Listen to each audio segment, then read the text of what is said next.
Hello there, my name is Grace Bukachi and you're watching CITAM Church Online. Have you ever struggled to give thanks? So I work as a hospital chaplain in several hospitals, and I'm grateful to God for that space. However, it is not easy to give thanks when you're hurting. I know in the last video I talked about cancer caregivers. I have found myself sometimes telling the Lord in 1 Thessalonians 5:18, it says, give thanks in everything, for this is God's will for you in Christ Jesus. How do you give thanks in pain? How do you give thanks when you're taking care of a patient who is struggling? It's really, really tough. I find that I have to regularly remind myself that I am there to share care, to share the love of God, to share that person that is in a place where they cannot perhaps even turn themselves. I can tell God, thank you that they have life. Thank you that they can hear.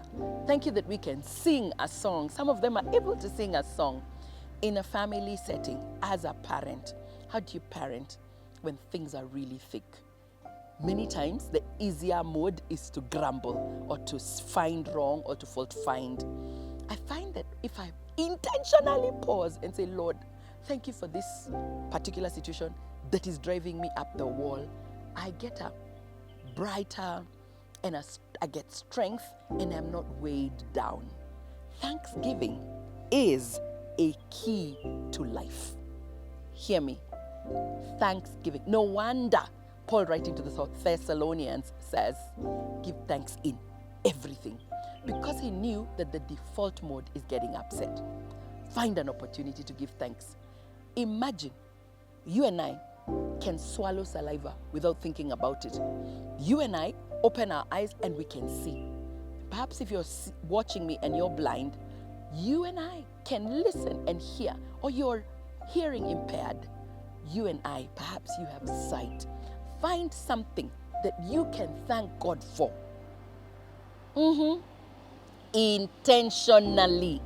Yeah, it's got to be an intentional action because the world is full of opportunities. And as a parent, there are so many things we can shout and grumble about. But how about you thanking God for that child, that scenario? It's not easy to give thanks in the hospital. But I find that if I go and say, Lord, thank you for this patient, and thank you that you're healing them, whether he's healing them here or in the future, and whatever his way is, I choose to give thanks.